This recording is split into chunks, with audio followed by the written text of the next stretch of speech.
So understanding the ways that NFL teams think can give you an advantage in fantasy football. And the NFL draft is the one clear example that we can see exactly what the teams value. And it's not just by who they draft. Oftentimes it's by who they don't draft. This video will unpack the 7 RBs who quietly won the NFL draft, but your friends don't realize it yet. So what you're seeing here is the Kansas City Chiefs draft picks. They actually had 7 draft picks, and right over here is the positions column. And if you scroll through all 7 of these players, you will not find a running back anywhere. 7 picks, 0 spent on a running back. And this means that their 7th round pick from last year, Isaiah Pacheco, is a major winner. Okay, so here's what you need to know. Pacheco's competition right now isn't anything new or scary. So if we scroll through this, this is the Kansas City Chiefs current depth chart. You have Isaiah Pacheco, Jerick McKinnon recently re-signed with the team. You have Clyde Edwards-Helaire, LaMichael Pirine. They even drafted undrafted free agent, actually, Deneric Prince they signed. Not really somebody that I expect to make the roster. So a couple running backs, right? Like there's Clyde Edwards-Helaire, who Pacheco already beat out last year. He's a 3rd stringer. He's nobody to be worried about, literally outside the top 50 in true yards per carry. He's not a guy that's a threat. You have LaMichael Pirine, who was actually drafted by the Jets in 2020 in the 4th round. He only has 8 touches since that first year he was drafted. Again, not a threat. Now, Jerick McKinnon will be his biggest threat, but this is somebody who down the stretch, Isaiah Pacheco also beat out. Pacheco was the guy in the Super Bowl seeing the most work over a veteran in McKinnon. And you can see that for yourself right here. It wasn't even close. The 7th round rookie, let me remind you, had 15 carries, 76 yards, a touchdown, played very well in the Super Bowl, whereas the only other running back to see a touch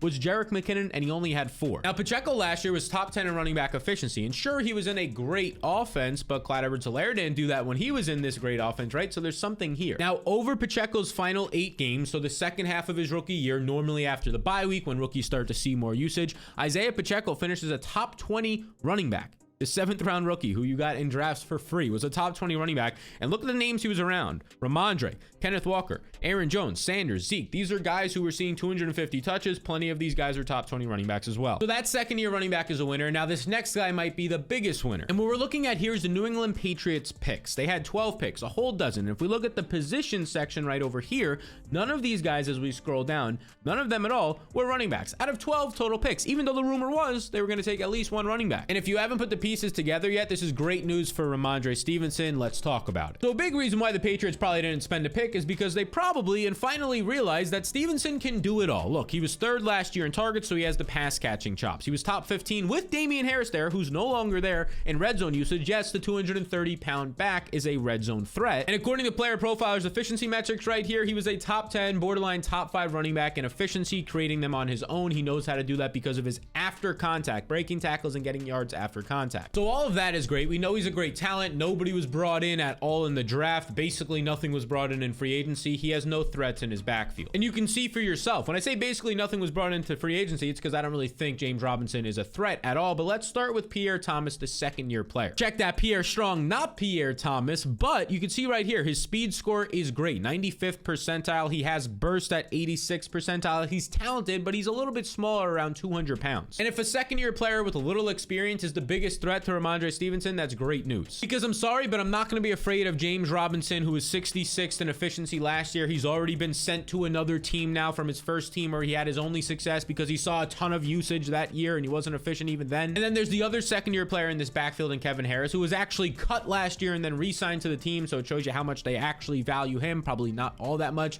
He's not that athletic at all. Average speed, way below average agility. Does have some burst though, so that's where he kind of comes into play as being somewhat interesting. But his problem is he's about 15 pounds lighter than Ramondre Stevenson, and Stevenson is just better in all departments, especially in the pass catching department. So expect Ramondre to be a top 8 running back this year. Now this next guy, he might even have that same type of a ceiling, and that would be the sneaky winner in Cam Akers. Look, the Rams this year had 14 picks. The positions right here, let's scroll through them. 14 picks. As we scroll down, nothing of a running back yet. Oh, there's a running back in round 6, and by the way, the 38th pick in round 6, so super late, basically round 7. You scroll down, nothing in the 7th round. And that running back that they took all the way late, pick 38 in round 6, was Zach Evans, and this guy is not a threat. So look, we've talked about Zach Evans in the past and how he's just not a threat or really somebody we think is a great running back, and that was proven correct by being drafted in the 6th round. He's only 208 pounds, as you can see right over here on Player Profiler. The guy only has 30 catches in 27 career games. That's not good at all across 3 college seasons. And look at his workout metrics on Player Profiler. None of this is great.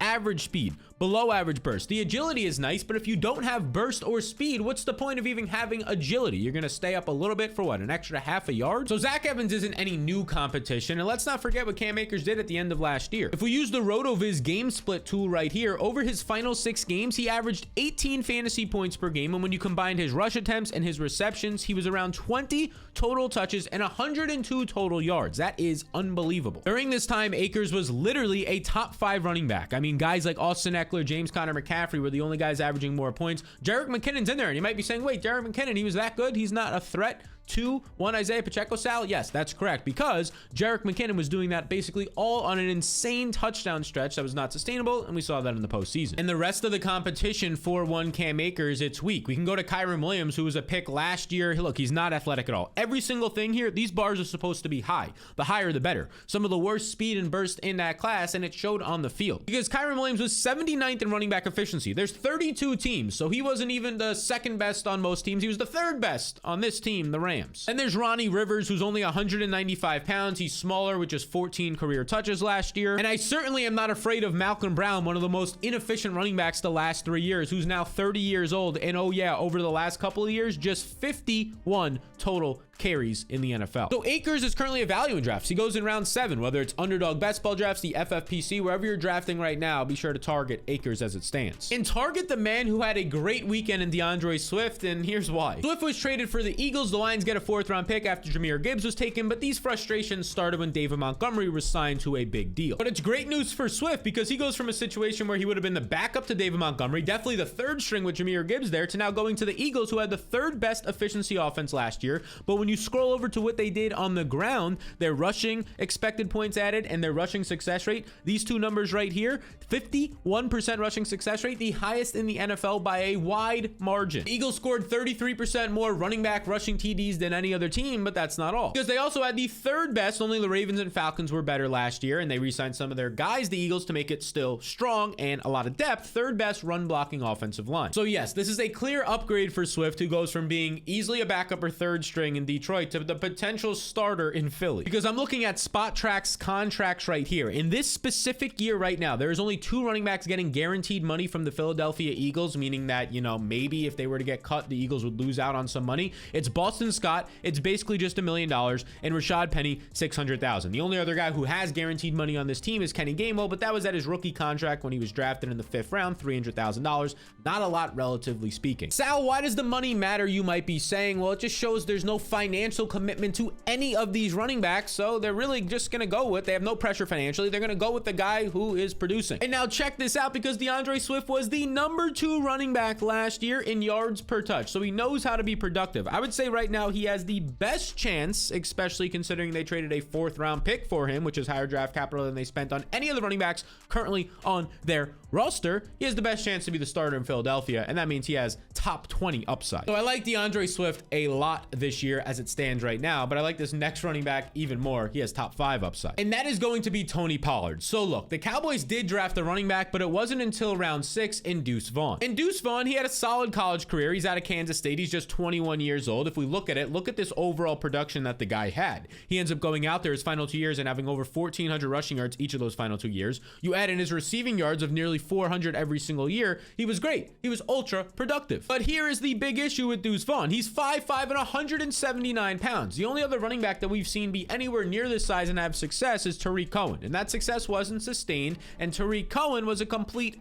outlier. Deuce Vaughn is not a guy you should be scared of, especially factoring in that he was a 6th round pick. So now let's go back to Tony Pollard, who doesn't have Ezekiel Elliott, who had nearly 250 touches last year. And even with Zeke back there last year, Elliott was averaging the 8th most fantasy points per game. And now this is an extremely small sample, but it's what we got. In 3 games without Ezekiel Elliott in his career, Tony Pollard averages 28.9 fantasy points per game and over 131 total yards. He is absolutely unreal. And now let's take a look at his current competition. The current competition, Ronald Jones should not be scared of this guy at all. We shouldn't even talk about it. He has a more likely chance, I would say, to not make the team than actually make the team. And then Malik Davis, as of right now, might be his biggest competition piece. And Malik Davis is somebody who flashed at times last year, but he's just 200 pounds, an undrafted free agent, so no capital put into him, and he has extremely poor speed. Look, there's a chance the Cowboys add a running back, maybe a Kareem Hunt on the cheap. Maybe they even bring in Ezekiel Elliott back. back, but as of right now, Pollard's a top 5 back. And even if they brought in one of those guys, he's still a top 10 back. And this guy right here, who we touched on earlier when we were talking about DeAndre Swift, Jahmyr Gibbs, he definitely has top 10 upside because he just secured top 12 capital in the NFL draft, which means that he's going to have a big role this year. And as we've talked about in the past, Gibbs is an electric player. Last year at Alabama, when you factor in his 926 rushing yards, his over 400 receiving yards, he had over 1,370 yards and a strong 44 receptions. Anything for a running back over 20 in college is great. He did that all 3 college seasons. Gibbs' biggest concern was his size at 199 pounds, 15 pounds lighter than the average top 24 fantasy running back. But his draft capital offsets this because he's currently set to make about the same amount of money as David Montgomery just signed for this past year. However, Gibbs is a much better athlete, more explosive and better pass catcher